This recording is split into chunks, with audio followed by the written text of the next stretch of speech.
Hey guys, Paulo from CongaChops.com here, and I hope you're all having a great week. I want to welcome you back to our Quick Tip Lesson series, where we're releasing new tutorials and working on some different fills, phrases, and concepts that you can incorporate into your conga playing. Now, remember that these lessons are geared towards players with a bit of experience, so if you're completely new to the instrument, take a second to swing by CongaChops.com and check out our Congas 101 and Conga Fundamentals courses before you jump in. And if you haven't already, help us out by giving this video a like, subscribing to our channel, and turning on your notifications for the channel to make sure you know when our next lesson drops. Today, we're going to build on some of the concepts from last week's lesson and work on some Marc Quiñones inspired fills. Now, for those of you who aren't familiar, Marc is one of the most recorded percussionists in modern Latin music. His incredible taste, musicality, and facility on congas, bongo, and timbales have made him sought after by countless artists, ranging from salsa stars Marc Anthony and La India to rock legends the Allman Brothers and the Doobie Brothers. Now, I personally have heavily informed my conceptual approach to playing Latin music and pop music, and stole a bunch of licks along the way, from listening to Marc tear it up on countless records over the years. So thanks, Marc. The fills we'll work on today will serve a similar purpose as last week's, where we worked on playing phrases that added some intensity in the up section of an arrangement.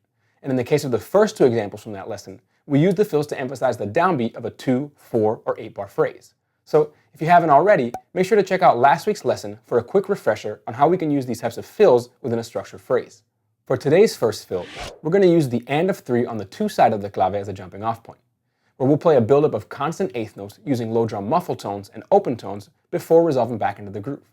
And we'll start our fill in the 3rd bar of a 4-bar phrase in 2-3 clave by playing 2 right-hand muffle tones on the tumbadora. Let's hear what it sounds like.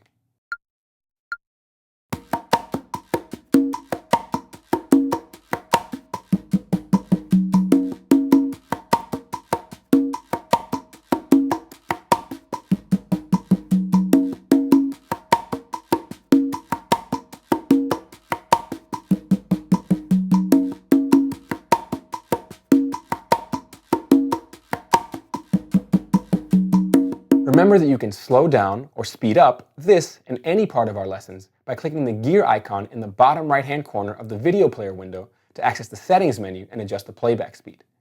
Now, I really like using the low drum to initiate these types of fills because it really adds some extra weight to the sound of the fill.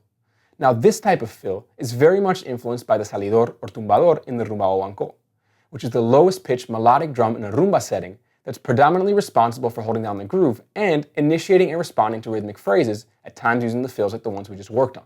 So for this next fill, we'll again use the and of 3 on the 2 side of the clave as our jumping off point, which will be in the 3rd bar of a 4-bar phrase.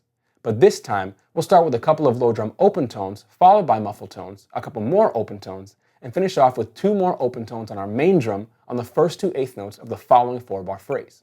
Let's check it out.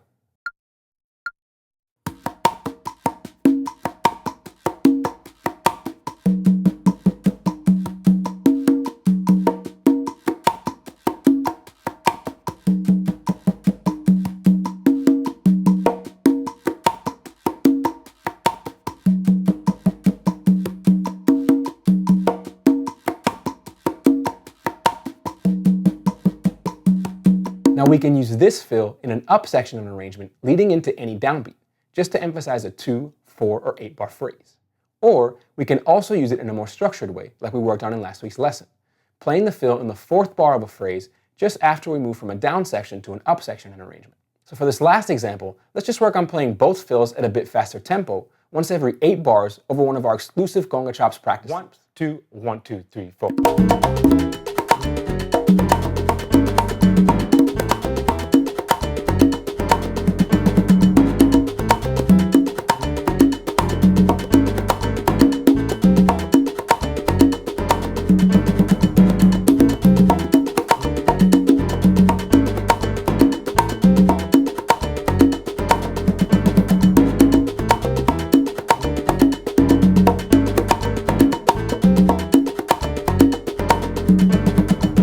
So both of these fills can serve a similar function, but each have their own unique feel. Now you can of course use them freely at the end or middle of a section, as long as you're paying attention to the clave and of course what the rest of the band is playing. Now it's also important to note that we're working on these as 2, 4, or 8 bar phrases so we can get used to how they would work in a musical context. Now you might use these fills just to add some intensity to a particular phrase or section, or as a musical response to something that's played by any of the other instruments in the band, including the vocals. So with those things in mind, try to see if you can spot where these types of fills may be used as you're listening along to your favorite records, always paying attention to any contributing factor that you feel may have influenced the conga player's decision to play a particular fill in a certain space.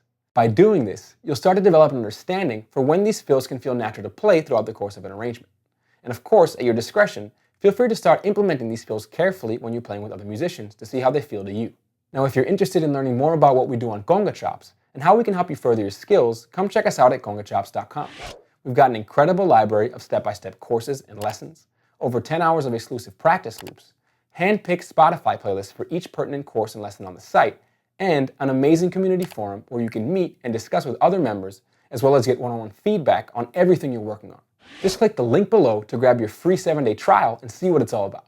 Now, please don't forget to show your support for our channel by giving this video a like, leaving a comment down below as far as what you'd like to see me cover next, and hitting subscribe so you can catch our new videos. I'll see you in the next lesson.